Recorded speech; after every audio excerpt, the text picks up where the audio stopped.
welcome back to my channel.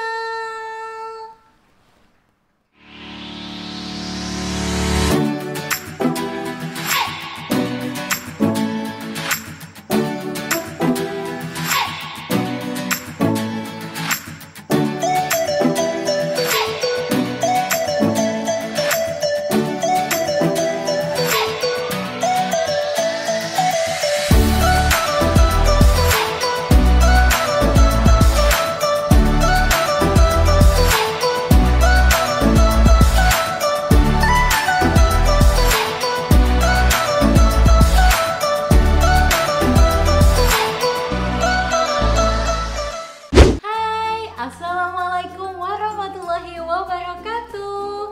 Kembali lagi di channel Diosi Story. Nah, kali ini adalah konten pertama saya di mana saya menyapa semua teman-teman semuanya yang ada di sana. Jadi biasanya kalau di channel Diosi Story itu uploadannya adalah terkait dengan aktivitas saya bersama dengan isu wedding organizer. Nah, kali ini saya akan memberikan sebuah informasi yang menarik dan berbeda pastinya. Karena ya banyak di antara teman-teman saya yang kali ini sedang menyiapkan pernikahannya. Nah, kali ini saya akan membahas terkait dengan apa sih sebenarnya yang harus disiapkan oleh teman-teman semuanya untuk mempersiapkan pernikahannya mulai dari 0 sampai dengan eksekusi hari H nanti. Nah, buat teman-teman yang mau tahu apa aja sih yang harus disiapkan oleh calon pengantin pria dan calon pengantin wanita beserta orang tua, nah, saya akan membahas lengkap di channel Diosi Story. Check this out. Oke, untuk yang pertama kali yang harus disiapkan oleh calon pengantin pria maupun calon pengantin wanita di luar sana adalah yang pastinya menentukan tanggal. Karena tanggal ini sangat krusial sekali, apalagi biasanya sih ada beberapa di antara pemangku hajat ataupun calon pengantin pria, calon pengantin wanita beserta keluarga, mereka punya hitungan khusus istilahnya, mereka punya hitungan khusus kapan harus terselenggaranya acara itu. Jadi biasanya sih kebanyakan mereka akan mengadakan pertemuan dua keluarga, baik itu dari pengantin pria maupun pengantin wanita untuk membicarakan tanggal tersebut. Jadi tanggal itu adalah yang paling penting pertama yang harus terselesaikan terlebih dahulu sebelum nanti kita menginjak ke rangkaian persiapan yang lainnya gitu. Setelah menentukan tanggal, yang harus dilakukan teman-teman kedua adalah menentukan budget. Budget di sini salah satu tolak ukur atau titik utama sebelum kita menentukan vendor-vendor lainnya. Nah, budget ini yang harus dibicarakan antara calon pengantin pria dan calon pengantin wanita secara terbuka. Biasanya kan ada di antara mereka ada pembagian. Jadi calon pengantin pria untuk budget di bagian apa, calon pengantin wanita di bagian apa. Tapi ada juga beberapa yang semuanya ada di calon pengantin wanita karena nanti di pengantin pria pun juga mengadakan acara. Jadi ini yang harus dibicarakan antara dua belah pihak. Biasanya sih kalau saran saya itu calon pengantin pria dan calon pengantin wanita itu membicarakan berdua. Jadi mereka membicarakan sendiri terkait dengan pembagian budget seperti apa itu secara terbuka. Jadi jangan ada yang ditutup-tutupin supaya nanti tidak ada omongan di belakang setelah selesai acara kayak gitu. Nah, setelah dari calon pengantin pria dan calon pengantin wanita ini saling membicarakan terkait dengan pembagian budget seperti apa, baru setelah itu calon pengantin pria membicarakan ke kedua orang tua, begitu pun juga calon pengantin wanita membicarakannya ke kedua orang tua kayak gitu. Jadi budget ini harus dibicarakan intern karena dari budget ini kita bisa memilih konsep apa yang akan kita ambil dan tema apa yang akan kita ambil nantinya. Yang ketiga yang harus dipersiapkan pertama kali oleh teman-teman adalah teman-teman memilih untuk menggunakan wedding organizer atau wedding consultant atau tidak. Nah, di sini bukan karena saya memiliki wedding organizer, tidak, tapi saya ini di sini bercerita sebagai sudut pandang calon pengantin seperti itu. Nah, wedding organizer dan wedding consultant ini menurut kami sangat penting sekali untuk di era sekarang ini, karena kehadiran wedding consultant dan wedding organizer sangat membantu pemangku hajat, klien, orang tua untuk memilih tema apa yang akan diambil dan vendor apa yang akan diambil, seperti itu. Nah, untuk bahasan terkait dengan wedding consultant dan wedding organizer itu perbedaannya seperti apa sih? Tupoksi kerjanya di antara wedding consultant dan organizer itu seperti apa sih? Nah, nanti akan dibahas di akhir video ini, seperti itu. Nah, dan saran saya ketika teman-teman memiliki rezeki yang lebih, memiliki budget yang lebih, saran saya gunakanlah wedding organizer dan wedding consultant supaya wedding dream teman-teman, apa yang menjadi impian teman-teman sekali seumur hidup ini bisa terrealisasi dengan dibantu tenaga dari wedding consultant dan wedding organizer teman-teman. Nah, setelah itu sebelum menginjak ke vendor-vendor yang lainnya, yang paling utama yang harus difikirkan adalah tema. Kalau menurut saya tema ini harus difikirkan pertama ya, karena tema ini yang akan mendukung vendor-vendor apa yang nantinya akan diambil untuk mendukung dan mensukseskan tema dari yang teman-teman pilih, seperti itu. Tema ini bermacam-macam sekali. Ada tema indoor, ada tema outdoor, lalu tema misal dekorasi rustic atau dekorasi sabicik, itu banyak sekali kalau untuk tema. Nah, di sini yang harus difikirkan teman-teman, dan jangan lupa juga sinkronkan dengan budget yang dimiliki oleh teman-teman, karena tema ini pun juga yang akan menentukan ending total biaya yang akan dikeluarkan teman-teman di pernikahan nantinya, seperti itu. Jadi misal teman-teman memilih indoor, lokasi indoor itu kan ada di hotel atau di gedung, itu biaya yang dikeluarkan pun juga berbeda antara di hotel dengan di gedung, seperti itu. Ada juga yang memilih untuk outdoor, jadi di taman, lapangan golf, seperti itu, kolam renang. Ada juga acara di rumah, karena mereka memiliki halaman yang cukup luas, jadi memilih untuk acaranya di rumah, seperti itu. Nah, itu yang harus dipikirkan matang-matang juga, karena acara indoor gedung, indoor hotel, lalu acara di kolam renang di rumah itu akan menghasilkan budget yang berbeda juga. Dan for information untuk teman-teman semuanya, kalau acara di rumah itu base pengalaman kami, untuk biaya yang dikeluarkan itu cukup lebih banyak daripada acara di gedung. Karena kalau acara di rumah itu memang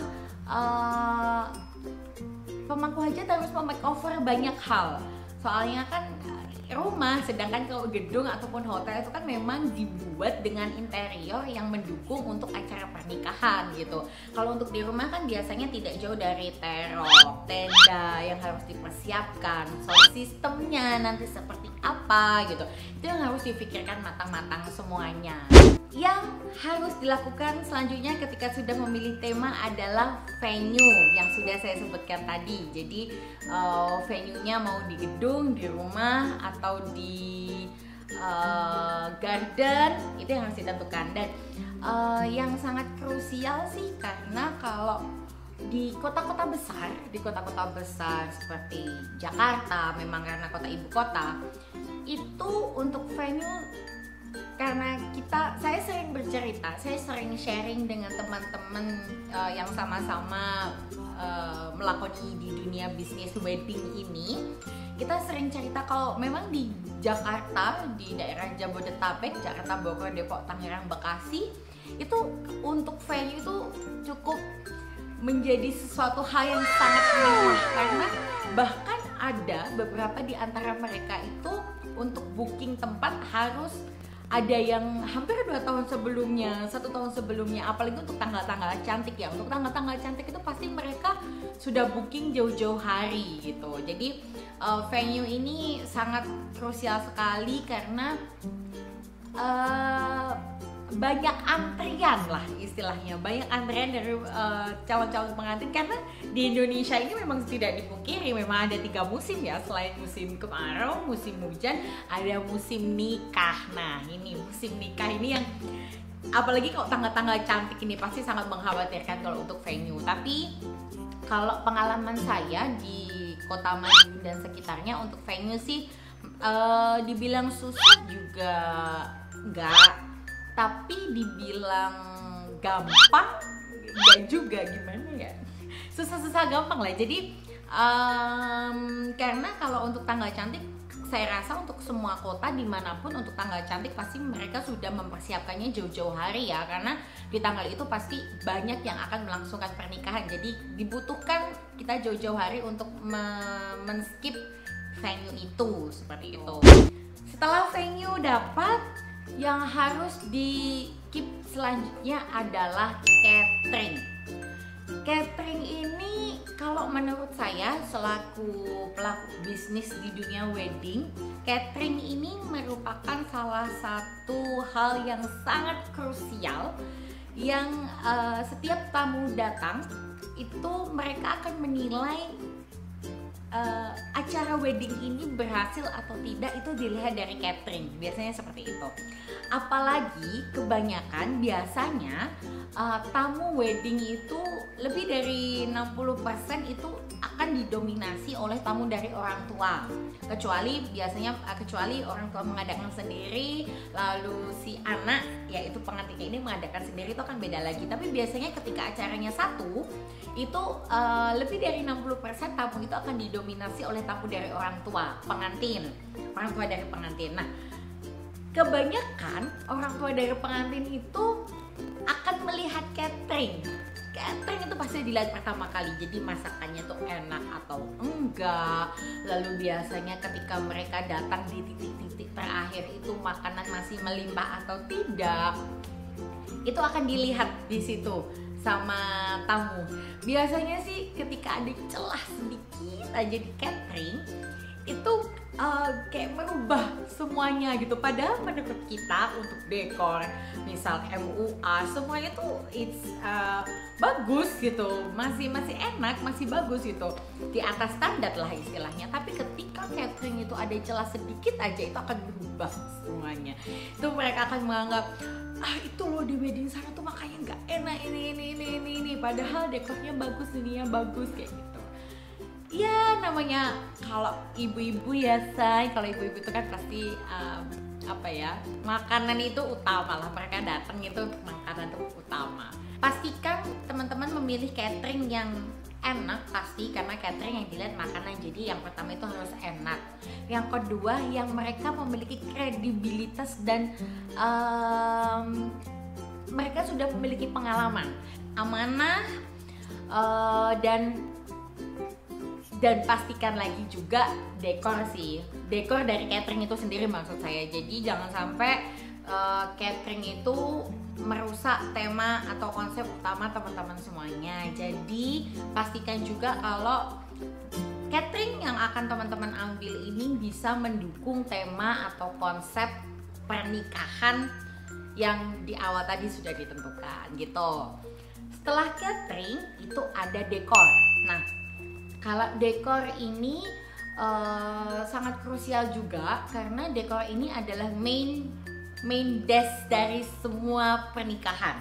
Jadi kalau tadi tamu-tamu dari orang tua akan melihat catering sebagai tolak ukur keberhasilan dari suatu wedding itu, tapi biasanya kalau anak-anak muda, jadi lebih ke teman-temannya pengantin, saudara-saudara yang masih muda itu akan melihat dekor.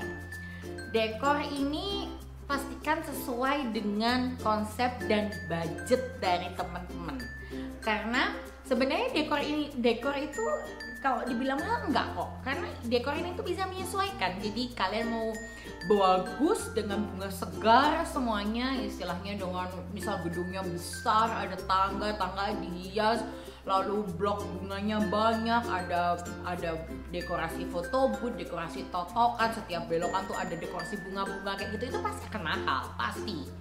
Karena komponen-komponen yang dikeluarkan dari dekor pun juga banyak untuk menghias di di dekorasi itu. Tapi ketika teman-teman menyesuaikan dengan budget juga bisa sebenarnya, dekorasi itu dibuat murah pun juga bisa, karena nanti misal diambil inti-intinya atau part-part terpenting dari dekorasi itu. Jadi misal mau tetap bagus tapi dengan budget yang minim, berarti bisa dikurangi untuk dekorasi tambahan, dekorasi unsur-unsur tambahan yang lainnya di luar dekorasi pelaminan gitu. Jadi dekor ini cukup penting sih, dan biasanya sih kebanyakan sedikit banyak itu perdebatan itu ada di dekor, karena kalau di dekor tuh biasanya dari orang tua tuh pengen yang istilahnya tema-tema Jawa misalnya kayak gitu. Nah dari anak ini pengennya yang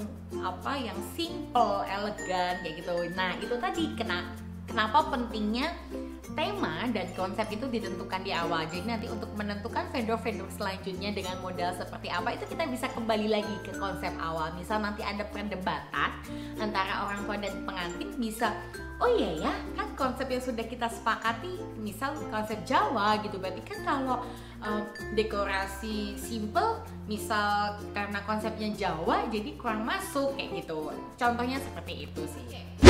Yang harus dipersiapkan oleh teman-teman selanjutnya adalah jangan lupa undangan dan souvenir.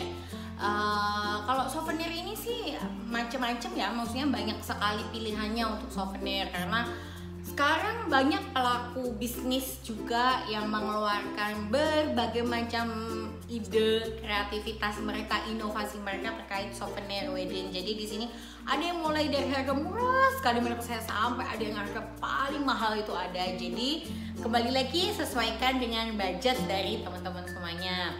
Lalu selanjutnya undangan di sini juga ada undangan berupa fisik, ada berupa invitation, e-invitation gitu.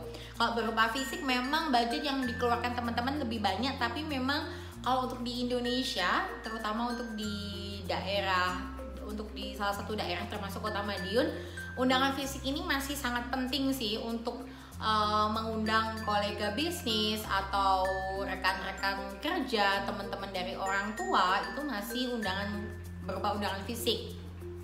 Cuma ada beberapa juga kaum milenial anak muda itu sudah menggunakan e-invitation. Cuma kalau menurut saya sih semuanya ada kelebihan, ada plus minusnya masing-masing ya ketika kita menggunakan undangan fisik ataupun e-invitation. Ketika kita menggunakan e-invitation, memang kita tidak bisa mengontrol secara detail terkait dengan tamu-tamu yang nantinya akan datang. Kenapa seperti itu? Karena misal seperti ini, saya berniat mengundang Sari nih, saya berikan invitation. Nah ternyata si Sari ini temenan sama si Nita misalnya, Nita itu sebenarnya teman saya, cuma karena memang tema pernikahan saya ini misal intimate wedding, jadi yang saya undang ini adalah teman-teman dekat saja atau saudara-saudara saja, jadi si Nita ini nggak saya undang kayak gitu. Nah karena si Nita ini temenan dengan si Sari ini bisa menyebarkan dengan mudah si e-invitation ini, padahal dari kita tidak mengundang si Nita gitu. Nah itu yang tidak bisa kita kontrol sebenarnya kalau untuk e-invitation. Cuma memang dari segi budget memang lebih murah karena kita tidak mengeluarkan budget undangan secara fisik gitu. Cuma ya itu tadilah, semuanya ada plus minusnya masing-masing, tergantung teman-teman mau milih istilahnya aliran yang mana gitu. Cuma memang kalau e-invitation ini pasti yang krusial akan di catering sih, yang cukup menakutkan gitu. Nah selanjutnya ketika teman ini sunnah sih, kalau menurut saya ini hukumnya sudah sunnah dan semuanya kembali lagi ke budget dari teman-teman, adalah kain atau baju atau dress yang akan kalian berikan untuk bridesmaid ketika kalian ada bridesmaid atau groomsmen, dan untuk kain untuk keluarga. Kalau ini sistemnya sunnah sih. Kalau ada budget lebih ya berarti kalian mengagendakan untuk menyediakan ini. Biasanya kan sekarang pernikahan mereka sudah ini ya seragam, semuanya dikasih kain, akhirnya mereka jahit atau dikasih baju yang sudah jadi, atau misal ketika kalian ingin menseragamkan semua keluarga, itu bisa misal disewakan di persewaan kebaya, persewaan baju. Itu saya rasa banyak kok sekarang untuk persewaan baju yang bisa menerima partai besar, misalnya untuk 10 orang, 15 orang, itu pasti ada vendor gitu. Jadi ini harus dipastikan kalian mau menseragamkan mereka atau tidak. Ketika kalian ingin menseragamkan mereka, pastikan itu bajunya mereka dikasih kain atau dibelikan baju langsung atau disewakan gitu. Jadi sekali lagi semuanya tergantung dari teman-teman semuanya, kembali ke teman-teman semuanya, karena semuanya juga tergantung di budget gitu. Selanjutnya yang terpenting adalah, terutama ini buat cewek-cewek, jadi buat calon pengantin wanita, ini adalah komponen yang paling penting kalau buat wanita. Apa itu? MUA. Ya, MUA ini menjadi salah satu standar. Setiap pengantin wanita biasanya memiliki standar yang tinggi, yang cukup tinggi untuk MUA. Beda dengan laki-laki, calon pengantin laki-laki. Kalau calon pengantin laki-laki itu kan karena mereka, ya aku kan nggak di make up, paling cuma di dikasih bedak tabur atau seperti apa, yang penting tidak kelihatan berminyak gitu mukanya. Nah, akhirnya MUA ini biasanya sih untuk calon pengantin wanita ini yang bener-bener ini selektif banget untuk memilih, karena mereka punya standarnya masing-masing. Masing-masing calon pengantin itu mempunyai kriteria khusus untuk MUA yang akan mereka pilih, karena mereka mengetahui wajah mereka tuh cocoknya di make upin seperti apa, atau wajahnya itu misal dipakai aksesoris seperti apa, itu cocok atau enggak. Biasanya pengantin itu lebih mengerti dan mereka akhirnya menerapkan standar atau karakteristik khusus untuk memilih MUA yang akan digunakan untuk di acara pernikahannya nanti. Nah, ini jangan lupa pastikan kalian mau pilih tema flawless atau tema adat, atau kalian mau tema bold, tema Barbie. Sekarang banyak sekali MUA tuh, wah parah sekali. Untuk di Madiun aja, Madiun yang istilahnya basicnya bukan kota besar, bukan pusat kota, maksudnya pusat provinsi kayak gitu, itu MUA tuh banyak banget,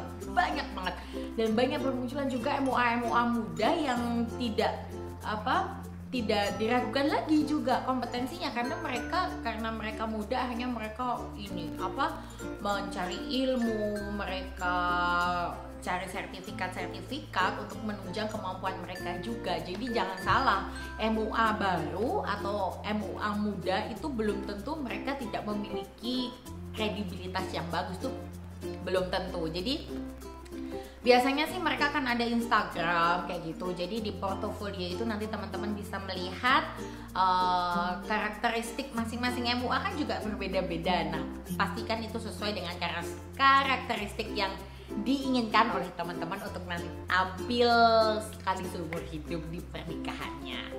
Oke, nyambung MUA itu tadi, ada lagi juga wedding attire, jadi baju pernikahan. Nah, baju pernikahan ini pun juga bermacam-macam. Biasanya MUA itu menyediakan persewaan. Ada juga yang kalian sewa khusus di tempat wedding attire yang sesuai dan cocok sama teman-teman. Nah, ini pun juga semuanya sih sebenarnya kembali lagi ke budget ya. Jadi ini kembali lagi kepada Anda dan kembali lagi kepada budget yang sudah dihitung di awal tadi gitu. Nah, pastikan kalau misal teman-teman buat pribadi, ini jauh-jauh hari ya, karena biasanya desainer sih ketika teman-teman ordernya itu mepet, biasanya mereka akan mengenakan harga yang lebih juga gitu. Soalnya mereka kan ngejahitnya juga akhirnya dipercepat, misalnya ada payet mereka harus lembur untuk mayat itu, belum nanti ketika ada revisi setelah teman-teman fitting kayak gitu. Jadi pastikan itu jauh-jauh hari. Dan jangan sampai rugi dong ketika teman-teman memilih untuk membuat baju pribadi, maksudnya membuat baju itu khusus dan menjadi milik pribadi. Setelah itu jangan dibuang bajunya, harus dirawat karena teman-teman bisa jual lagi baju itu atau menyewakan baju itu. Tapi biasanya kalau teman-teman sultan, sudah ada anak sultan gitu, biasanya ya bajunya pribadi, setelah dapat ya sudah disimpan dong buat anak-anaknya nanti. Ya, itu kembali lagi sih ke teman-teman semuanya.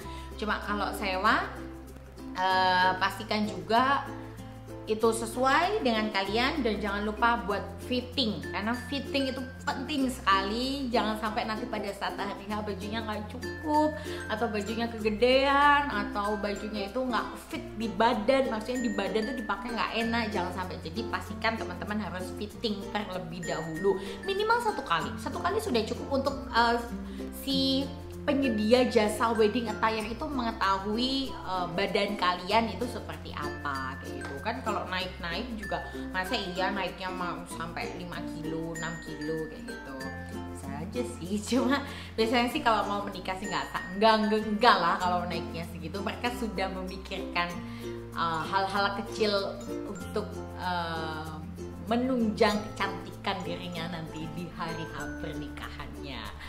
Oke. Setelah itu tadi make up attire, selanjutnya yang harus disiapkan oleh teman-teman adalah teman-teman harus memilih vendor foto dan video yang mantap. Kenapa? Karena it's all gonna be percuma.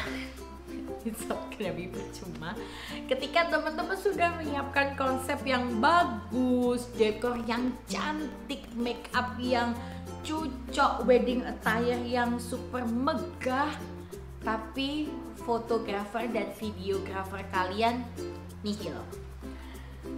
Karena foto dan video itu adalah kenangan teman-teman seumur hidup.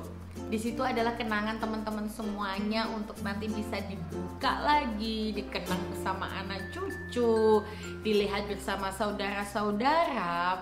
Itu makanya kenapa foto dan video itu penting sekali. Setelah itu tadi semuanya, mulai dari menentukan memakai WO dan wedding consultant atau tidak, lalu tema, venue, catering, dekor, MUA, wedding attire, lalu foto dan video.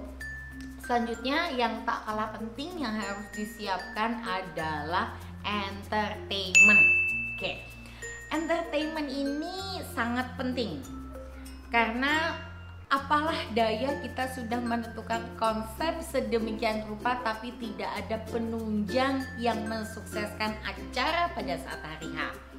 Nah, untuk entertainment sendiri ini bermacam-macam, banyak jenisnya. Ada band, MC, misal traditional dance. Kalau teman-teman pengen ada penari tradisional, cucuk lampah, lalu dance modern, banyak sekali macamnya. Mungkin teman-teman memilih ada guest star, artis kayak gitu. Ini harus diperhatikan selanjutnya dan kembali lagi sesuaikan dengan budget dan tema dari teman-teman semuanya. Pilih mereka yang memang sesuai dengan standar dari teman-teman dan keluarga. Biasanya kan ada salah satunya contoh MC gitu ya. Kadang di sini harus disatukan. Jadi dari keluarga itu pengennya tuh MC-nya tuh yang seperti apa, yang anak muda yang menyapa, atau MC yang misal ada dalang Jawa kayak gitu. Semuanya kembali lagi ke konsep sih sebenarnya. Makanya kenapa konsep harus pertama ya. Ingat, konsep dan tema itu harus pertama. Itu lalu band. Band ini juga pasti harganya bermacam-macam. Ada yang menurut saya juga masih masuk di kantong, ada yang sudah sangat mahal sekali ada. Karena mereka pun juga sudah memiliki nama, kualitas sudah tidak diragukan lagi. Jadi ini sebenarnya kembali lagi ke teman-teman semuanya untuk band mau seperti apa yang akan dipilih. Lalu untuk traditional dance itu ada cucuk lampah Jadi cucuk lampah ini biasanya nanti yang akan menunjang wedding tradisional kalian, jadi wedding Jawa. Jadi nanti ketika tema kalian tema Jawa, jadi ada temu manten, cucuk lampah ini bisa menjadi salah satu pilihan untuk mempermanis, memperindah, dan mempersyahdu acara teman-teman. Oke, tadi wedding tradisional, ada juga wedding modern. Kalau wedding modern ini biasanya sih untuk nanti acara yang resepsi yang internasional, terus kalian ingin menghadirkan salah satu guest star yang bisa menghibur, itu bisa ada modern dan banyak macamnya kalau untuk entertainment. Dan misal kalian juga mau mengundang artis, artis, pastikan ketika kalian mengundang guest star artis, budget memang sudah terbudget ya, karena pasti kalau untuk mungkin untuk wilayah teman-teman yang ada di wilayah Jakarta dan sekitarnya, untuk mengundang artis ini mungkin dari segi harga juga tidak terlalu mahal ya. Cuma kalau untuk kami pelaku bisnis wedding di daerah Madiun harus sangat memikirkan, karena pasti ada transportasi, lalu penginapan yang harus kita sediakan atau kita berikan fasilitas itu kepada guest star seperti itu. Jadi memang ini sudah harus terfikirkan dari awal kalau untuk guest star dari ibu kota gitu. Cuma saya rasa sih untuk sekarang ini banyak ya artis-artis yang sudah memasang harga tidak terlalu mahal menurut saya untuk off air di luar kota gitu. Jadi untuk menarik perhatian undangan dengan kita mengundang artis ibu kota, menurut saya ini sudah cukup banyak yang untuk dari segi harga masuklah untuk di kantong masyarakat Madiun gitu.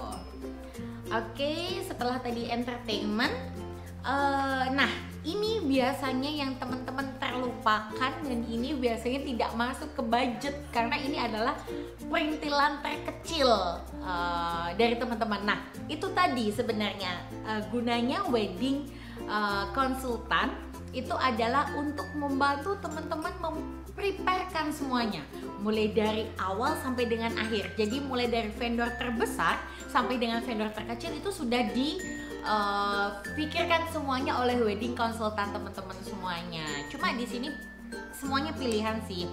Tapi saran saya memang ketika budget teman-teman itu lebih, budgetnya ada, tidak ada salahnya memakai wedding konsultan karena teman-teman pasti sibuk dengan pekerjaannya kayak gitu. Jadi nanti ketika menggunakan wedding konsultan, teman-teman sudah tinggal pasrah. Kalau istilahnya di Jawa itu pasrah sak bongkok ane. Teman-teman tuh udah bisa pasrah sama wedding konsultannya. Jadi nanti di situ akan diplannerkan semuanya mulai dari awal seperti itu. Nah, wedding konsultan ini juga nanti yang akan membantu teman-teman mewujudkan pernikahannya yang sesuai dengan tema. Jadi sesuai dengan konsep. Biasanya mereka di sini akan merekomendasikan beberapa vendor yang menurut mereka vendor ini sesuai dengan konsep dan tema dari teman-teman semuanya. Cuma ya semuanya pilihan. Ada beberapa dari pemangku hajat atau pengantin yang berpikir enggak lah, ini kan bisa diurusin sama keluarga, bisa diurusin sama tante, bisa diurusin sama bude, adik, kakak kayak gitu. Nah ini yang perlu digarisbawahi sih sebenarnya. Saya tidak menyalahkan, ini tidak salah untuk diurus keluarga tuh tidak salah. Cuma memang pesan saya ini yang harus benar-benar dipastikan bahwa keluarga ini memang harus membantu semuanya mulai dari 0 sampai nanti 100%. Mereka harus terlibat semuanya karena di sini kan pemangku hajat itu kan istilahnya dalam tanda kutip mereka kan meminta bantuan gitu. Terkadang oke lah meminta bantuan kan kalau sekali, 2 kali, 3 kali, 4 kali, 5 kali bahkan itu mereka kan oh iya kan minta tolong kan sama tante gitu. Cuma terkadang karena mereka merasa ya Allah kok aku sudah banyak minta tolong ya, kok sudah banyak nyuruh-nyuruh ya, gak enak. Akhirnya kalau sudah seperti itu balik lagi kan ke pengantin, ke orang tua yang harus turun tangan lagi gitu. Dan pada saat hari H kan tidak mungkin untuk pengantin, teman-teman itu memikirkan hal-hal yang seharusnya kalian sudah tinggal cantik, duduk, menerima tamu, foto. Tapi kalian harus memikirkan misal, ini souvenirku udah datang belum ya, buku tamunya udah ada di situ belum ya, ini udah ada di situ belum ya, kayak gitu sih. Enaknya memakai wedding organizer pada saat hari H itu kan pada saat hari H kalian sudah tinggal duduk, kalian istilahnya mau makan disuapin, tinggal keluar, duduk, berdiri, foto kayak gitu. Nah, cuma memang ini budget yang harus dipersiapkan lebih sih ketika kalian menggunakan wedding consultant dan wedding organizer. Cuma menurut saya sih untuk sekarang ini jasa wedding consultant ataupun wedding organizer ini sudah banyak sih untuk apalagi di kota-kota besar ya, pasti sudah sangat banyak sekali. Nah, di sini teman-teman bisa menseleksi wedding consultant atau wedding organizer mana yang akan dipakai, dan pastikan ini benar-benar pastikan mereka punya kredibilitas yang tinggi dan mereka amanah, karena wedding consultant dan wedding organizer ini adalah tombak dari segala tombak vendor-vendor teman-teman semuanya. Ya na'udzubillah min dzalik, kita nggak mau kan momen sekali seumur hidup kita kacau berantakan karena kita salah memilih vendor. Sedangkan vendor WO atau wedding consultant ini krusial sekali karena mereka ini yang akan menjadi penjembatan antara klien dengan vendor-vendor yang bersangkutan seperti itu. Ya kemarin kan sempat heboh lah berita terkait dengan WO yang melakukan penipuan. Mereka pada saat hari H yang harus yang dipesan apa ternyata yang datang apa kayak gitu. Ini yang harus kita hindari karena jangan sampai momen sekali seumur hidup teman-teman dinodai karena salah satu vendor yang tidak bertanggung jawab seperti ini gitu. Nah, wedding consultant, wedding consultant dan wedding organizer itu ada sedikit perbedaan dan ini tipis perbedaannya kalau menurut saya. Ketika teman-teman memiliki budget yang lebih, teman-teman bisa memakai dua-duanya, wedding consultant dan wedding organizer. Cuma ketika teman-teman merasa, aduh kok budgetku nggak terlalu banyak ya, tapi aku pengen nih di hari H aku diperlakukan seperti ratu dan raja, aku bisa menikmati acaraku ini tanpa aku harus terbebani oleh pikiran-pikiran yang lain. Nah, ini wedding organizer yang harus teman-teman pilih. Jadi, wedding organizer pun juga menyediakan beberapa paketan, pastinya itu ada WO pada saat hari H, lalu mereka yang mengurusi semua acara, jadi yang saya bilang pasrah itu tadi, jadi mengurusi acara mulai dari awal sampai dengan acara selesai. Itu tergantung teman-teman dan kembali lagi sih tergantung budget dan kebutuhan dari teman-teman semuanya. Ketika teman-teman merasa teman-teman bisa untuk menyelenggarakan semuanya atau melaksanakan semua prepare itu dan pastinya harus dibantu oleh keluarga. Ketika itu bisa dipastikan mereka benar-benar bisa 100%, oke, teman-teman nggak apa-apa untuk memilih wedding organizer yang pada saat hari H saja. Jadi nanti pada saat hari H kalian dibantu untuk mengeksekusi acaranya mau dibuat seperti apa, lalu yang akan menjadi runner, pendamping kalian, pendamping keluarga, pendamping pengantin pria, lalu yang memastikan kotak pundi, among tamu, penjaga buku tamu, penjaga souvenir, itu adalah WO teman-teman semuanya, WO kalian. Cuma kalau menggunakan wedding planner atau wedding consultant, itu teman-teman akan dibantu semuanya dari awal, semuanya. Bahkan kadang karena kita intensitas berkomunikasi kita panjang, banyak, jadi bahkan banyak yang merasa itu kita lebih dari sekedar partner kerja. Jadi sampai yang jadi saudara gitu, karena sudah bahkan beberapa di antara mereka curhatnya pun karena bukan curhat pernikahan, sudah curhat pribadi gitu. Enaknya wedding consultant seperti itu, jadi kita ditangani oleh yang profesional tapi kita seperti bercerita, jadi kita seperti menyampaikan keluh kesah, kita menyampaikan ide, dan itu pun ide nggak melulu satu itu terus nanti dibawa, enggak, teman-teman bisa berubah. Jadi perubahan tema itu bisa, dan yang akan mengkomunikasikan semuanya dengan vendor, lalu yang akan mengkomunikasikan hal itu terkait perubahan itu, dan perubahan itu bagus atau tidak adalah wedding planner atau wedding consultant, teman-teman semuanya. Jadi itu sebenarnya sih pentingnya menggunakan wedding consultant dan wedding organizer. Cuma apabila teman-teman memang tidak memiliki budget lebih untuk menggunakan jasa itu, pastikan keluarga kalian membantu semuanya dari awal, dan harus membantu 100%, karena jangan sampai karena istilahnya hal kecil ini bisa merubah semua konsep teman-teman ataupun merubah mood teman-teman pada saat hari H, terutama pengantin. Oke, lalu selanjutnya yang saya bilang tadi ini biasanya kelewat, itu adalah persiapan untuk administrasi KUA. Nah, biasanya ini tidak terpikirkan oleh pengantin atau tidak terbudgetkan oleh pengantin kayak gitu. Nah, sama pengisi acara yang lainnya, pengisi acara di luar entertainment. Jadi seperti misal kalian ada ketika khotbah nikah itu bukan disampaikan KUA, misal ada walimatul ursi, jadi harus difikirkan untuk budgetnya ustadz, budgetnya pembacaan suci Al-Quran, lalu nanti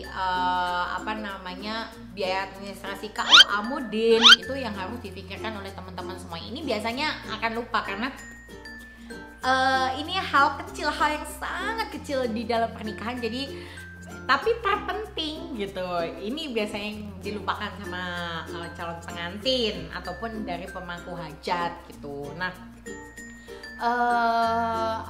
untuk KUA sendiri, jadi untuk KUA apa aja sih yang harus disiapkan, ini akan saya bahas nanti di video yang lain. Di video selanjutnya nanti akan saya bahas terkait KUA ini, karena memang kalau untuk persyaratan KUA ini cukup panjang.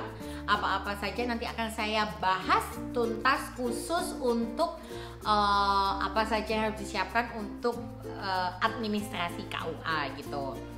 Yang jelas untuk KUA sendiri sih teman-teman, ketika teman-teman sudah mempersiapkan pernikahan ini, misalnya 1 tahun sebelum acara, jangan daftar ke KUA dulu itu, karena KUA sekarang memiliki aturan baru. Mereka punya masa expired untuk surat yang dikeluarkan, jadi itu expirednya itu adalah H-3 bulan sebelum hari H. Jadi kalau lebih dari 3 bulan, teman-teman harus mempersiapkan semuanya dari awal lagi. Jadi nggak mau kan ribet-ribet lagi. Jadi kadang ada beberapa yang ini deh yang penting cepat selesai. Jadi yang utama ini KUA selesai dulu, baru kita mikir vendor-vendor lain. Padahal itu masih 1 tahun sebelum acara gitu. Itu nanti ketika teman-teman ini pasti akan disuruh mengulang lagi dari awal. Jadi disuruh surat pengantar lagi, ini lagi, aduh, jadi ribet.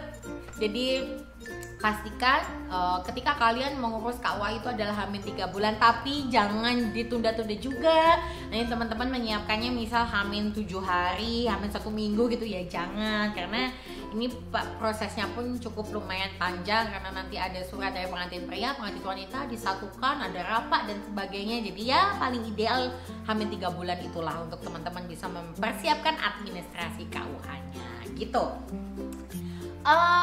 Itu aja sih untuk poin-poin penting atau poin-poin utama yang harus dipersiapkan teman-teman dalam mempersiapkan acara pernikahannya, mulai dari 0 sampai eksekusi pada saat hari H.